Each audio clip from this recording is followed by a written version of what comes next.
Humble devotee के सभी श्रोताओं को जय श्री कृष्णा। जय श्री कृष्णा।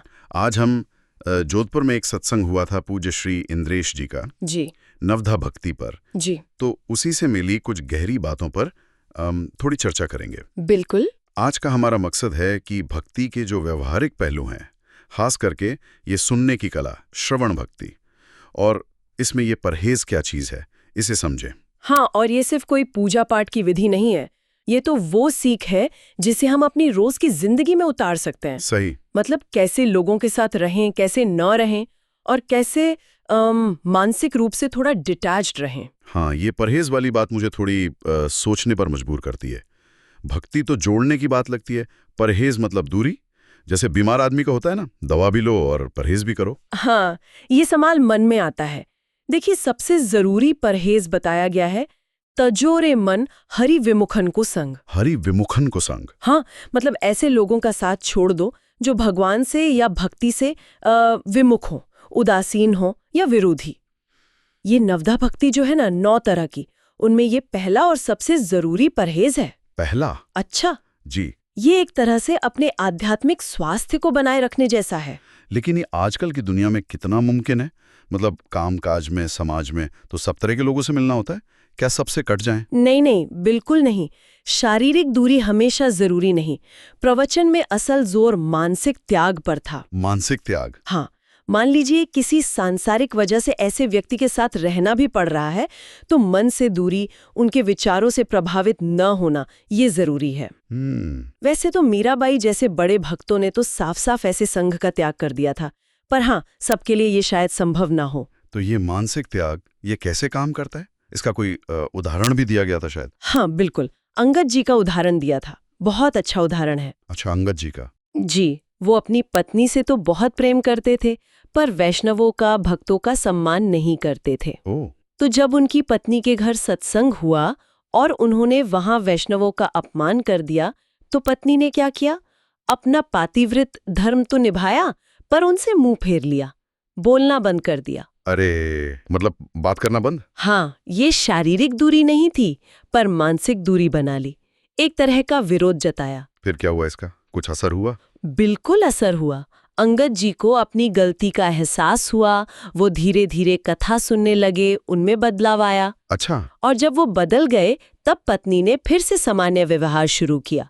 तो ये दिखाता है कि कैसे बिना रिश्ता तोड़े भी आप मानसिक दूरी रख सकते हैं, अपनी भक्ति बचा सकते हैं, और शायद सामने वाले को भी सोचने पर मजबूर कर सकते हैं। ये तो बहुत बहुत गहरी बात है। तो ये परहेज, ये संग का ध्यान रखना, ये एक तरह से भक्ति की नींव हुई। जी बिल्कुल। तो इस नींव के बाद अब नवधा भक्ति पर आते हैं। प्रवचन में 9 प्रकार बताए गए थे ना? हाँ जी, 9 प्रकार हैं। श्रवणम, कीर्तनम, विष्णोः स्मरणम, पाद सेवनम, अर्चनम, वंदनम, दास्यम, सख्यम और आत्मनिवेदनम। श्रवणम, कीर्तनम, जी। तो आज हम पहली भक्ति यानी श्रवण, सुनने पर बात कर रहे हैं। यहीं से अक्सर भक्ति की यात्रा शुरू होती है। और श्रवण भक्ति के आचार्य के रूप में श्री परीक्षित जी महाराज का नाम आया। हाँ, वो तो कमाल ही था। मृत्यु सामने खड़ी है और वो 7 दिन तक बिल्कुल एकाग्र होकर श्रीमद् भागवत कथा सुन रहे हैं। जी। और श्रवण के देवता कौन? महाप्रभु श्री जगन्नाथ जी। जगन्नाथ जी। हाँ, कहते वो तो भक्तों की पुकार सुनने के लिए इतने उत्सुक रहते कि रथ यात्रा में भी भक्तों को सुनने के लिए रुक जाते हैं। वाह, ये उदाहरण दिखाते हैं कि सुनना कितना महत्वपूर्ण है। बिल्कुल। और सच्चा सुनना वो सिर्फ कानों से शब्द अंदर लेना नहीं है।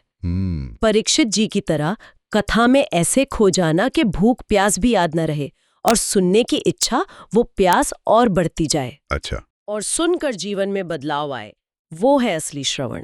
तो इस तरह के गहरे श्रवण के लिए क्या कुछ और गुण या कह लें कि परहेज जरूरी हैं? हाँ, श्रवण भक्ति को साधने और टिकाने के लिए 4 बातें और बताई। 4 बातें क्या है वो? पहला है निरपेक्ष, मतलब किसी की उपेक्षा ना करना। ऐसा ना हो कि हम भक्त बन गए तो दूसरों को छोटा समझने लगे। हाँ, ये भाव आ जाता है कभी कभी। दूसरा है मुनि।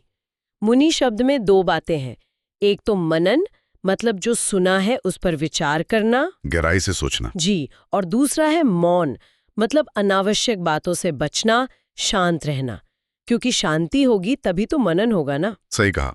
आजकल तो वैसे ही इतना शोर है चारों तरफ, फोन, नोटिफिकेशन, मौन साधना तो बहुत मुश्किल हो गई है। बिल्कुल। तो ये हुआ मुनि। तीसरा गुण है शांत। मन की जो उथल पुथल है वो शांत हो। शांत मन। और चौथा है निर्वैर। किसी से बैर भाव ना रखना।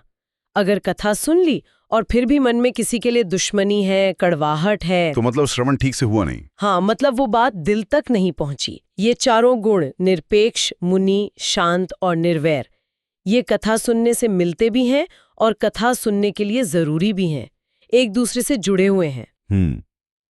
तो कुल मिलाकर बात ये समझ आती है कि भक्ति सिर्फ कुछ बाहरी क्रियाएं या रस्में नहीं है। नहीं, ये तो एक आंतरिक अनुशासन है, खुद को बदलने की प्रक्रिया है। और इसमें परहेज, खासकर संगति का ध्यान रखना और जरूरत पड़ने पर मानसिक त्याग करना, ये बहुत अहम है। हाँ, बिल्कुल सही। और श्रवण भक्ति यानी ध्यान से सुनना, फिर उस पर मनन करना और उसे जीवन में उतारने की कोशिश करना, ये इस पूरी यात्रा का पहला और शायद सबसे महत्वपूर्ण पड़ाव है। तो श्रोतागण इस पर सोच सकते हैं कि अपने जीवन में कहाँ और कैसे इस मानसिक त्याग या फिर मौन के अभ्यास को थोड़ी सी जगह दे सकते हैं। शायद छोटी सी शुरुआत। जी बिल्कुल, छोटी शुरुआत से फर्क पड़ता है। हरे कृष्ण। हरे कृष्ण। अगली चर्चा में फिर मिलेंगे। जी जरूर। हरे कृष्ण।